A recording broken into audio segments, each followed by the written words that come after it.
brings us up to the end of the recording band in 1944. The first recorded evidence we have of Tadd's activities is a location recording made by the Sabi Lewis Band in March. And it's also quite likely that Tadd continues to contribute arrangements to the Lunsford Orchestra book in this period. And he's working with Count Basie at this time. We know this because of a few things, even though it's not mentioned in any of the books on Count Basie. For one thing, Tadd takes part or provides arrangements for a recording of the Basie Band without Count Basie under the name of Earl Warren that took place in April. And also Good Bait, one of Tadd's best known compositions, was copyrighted in 1944 with Count Basie added as a co-composer. Now, Count Basie did not have anything to do with the composing of Good Bait. This was a courtesy that was given to the Count. This happened a few times during the 40s with Tadd's work. First was when he was writing for Harlan Leonard. Harlan Leonard has his name on all of the Dameron compositions that were copyrighted during that time. Also, this happens again later in the 40s with something that he wrote for Coleman Hawkins. The Basie Band went on a West Coast tour in the summer of 1944, and by all indications, Tadd rode with the band out as far as Missouri. When he got off either in Kansas City after a performance there, or perhaps even earlier in St. Louis. As Dameron himself says, "I left Basie in 1944. I went with the Billy Eckstine Band. There, for the first time, I could not only use my own ideas, but had musicians who wanted to and were able to play them."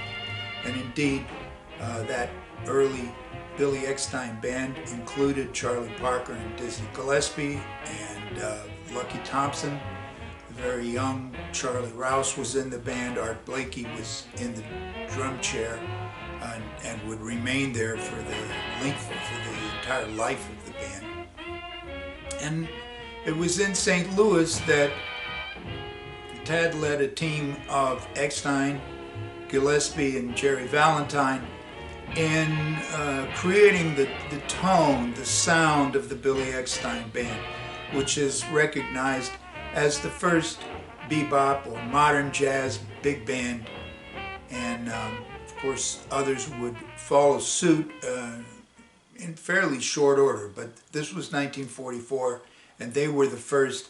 And Tadd is generally recognized as the leader in that group. And as I say, you can hear that in the arrangements that he wrote for the band. It is also in 1944 that Boyd Rayburn becomes aware of Tadd's writing when Billy Eckstine returns a favor extended to him earlier in the year by loaning Rayburn charts after a fire that burned up their book, everything. You know, they lost a great deal, and Billy Eckstine helped Boyd Rayburn and his band get back on their feet. Tadd would continue to contribute to the Rayburn book in the coming year or even two. This brings us to 1945. Tadd starts working with Georgie Auld. By all indications, he's on staff with Auld. He contributes many arrangements to the Auld Band, as several of them were recorded, and we have indications of him rehearsing the band, going out on the road with them at times to help get the arrangements in shape. It's also in 1945 that Charlie Parker and Dizzy Gillespie do their first of a handful of live performances, this time on 52nd Street. And Tadd is present at the rehearsals. The drummer for the engagement on 52nd Street was Stan Levy, and Stan Levy has said that it was Tadd who showed Al Haig, who would become one of the leading bop pianists, how to accompany in the bop style as Dizzy Gillespie required. Also in 1945, Tadd writes arrangements for the brand new Buddy Rich Band, which formed late in the year, and probably continues to write arrangements for them going forward. Things are picking up as we go into 1946. 1946 becomes an even bigger year. He arranges, conducts, probably contracts the orchestra for Sarah Vaughan's first recordings under her own name, and writes his famous ballad, If You Could See Me Now, for that session, his first scoring for strings. Also, Don Redman takes a big band to Europe, the first American jazz band to go to Europe, and in the book are some Tadd Dameron arrangements, including one with the delightful title of For Europeans Only. Yes. Anyway, they go on. So he's moving ahead and really establishing himself. In 1946 also, he starts getting involved in small bands, and he joins in with Babs Gonzalez and does the arrangements for him and plays piano. Babs 3 bips and a bop. He's on the first 2 sessions on Blue Note with Babs Gonzalez until he has his fill of that and is ready to move on. All this time he's arranging for all kinds of people, and he's rehearsing Dizzy's big band. And then by 1947, when these come out, he's writing charts for Dizzy's big band, new charts, because Dizzy's got all the charts, or a number of the ones that he wrote for Billy Eckstine in his book. He starts putting together his own small bands, 6 sextets and quintets, playing on 52nd Street, probably up in the clubs in the Bronx and Brooklyn, and maybe even up into Connecticut, where he also worked with Babs Gonzalez. And these recordings, he starts recording with these small bands.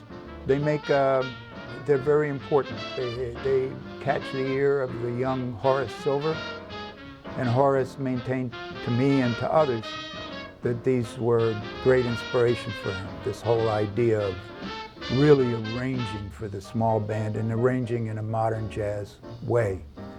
And so this is one of those sessions. You see the hands of Fats Navarro, you see Charlie Rouse, and in the back is Ernie Henry. And he's mentoring all these guys. He's sharing everything he knows with them. He's very, very generous.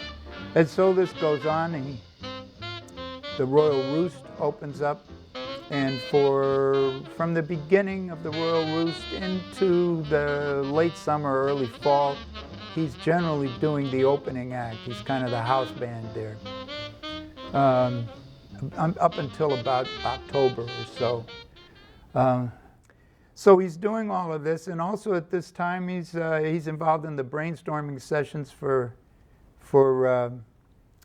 Miles Davis's expanded band.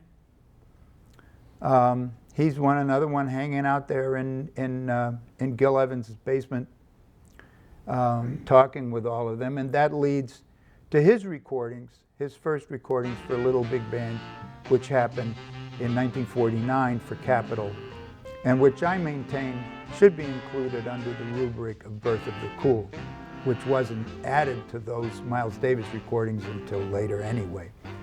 You can really hear the resonance, especially from his recordings, say in the work of Shorty Rogers and others writing in those little big bands on the West Coast later on, and also some of the little big band things that, like what Benny Golson did behind Betty Yeah, and Gigi, well, they're all his kids in a sense. They were all directly influenced by him and have direct contact with him.